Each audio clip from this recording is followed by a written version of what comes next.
In today's Smoky Mountain Minute, we are joined by naturalist and educator Liz Domingue to talk about the butterflies of the Smokies. Okay, like I said, we spend a lot of time talking about the bears. Let's talk about some of the more gentler, maybe harder to spot creatures. Now, Liz, again, we hear a lot about the incredibly biodiverse and special area that the Great Smoky Mountains is. What about for the butterflies and the moths? You know, tell us what people can find in those aspects.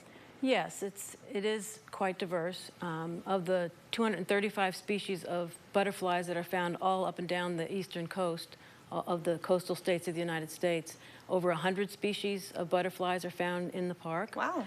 And then over 1,700 species of moths are found in the park. So yes, quite a bit of diversity. Definitely. Okay, so you know, you also co-authored the Butterflies and Moths Field Guide for the Great Smoky Mountains Association. Tell us a little bit about that. Of course, you have a copy right here. Yes.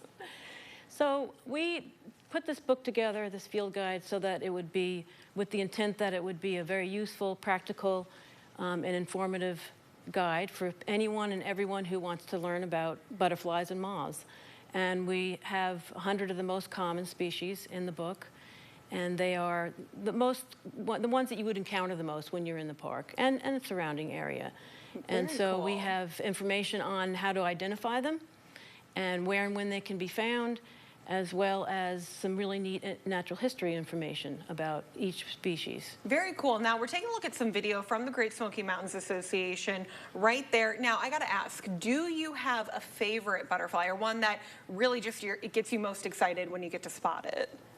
Well, this little pin here is a a Gulf fritillary, and that's, I guess if I had to choose a favorite, it might be the Gulf fritillary, but there are so many beauties out there. There really are. I mean, again, the video, it is remarkable. It kind of puts you in a trance because it's just so calming to see them in their natural habitat, which is really cool. Now, if people want to get a copy of the field guide, where can they do that and how can they do that? They can go into any of the National Park Visitor Centers run by Great Smoky Mountains Association, and they can get the book there. And they can also get it online at smokiesinformation.org. All right, fantastic. And of course, hey, if you're out there taking a hike, keep your eyes peeled for some of these beautiful creatures. Okay, we're going to be sharing all this information in this story online as well on WATE.com. Liz, thanks so much for being here today. Thank you for having me.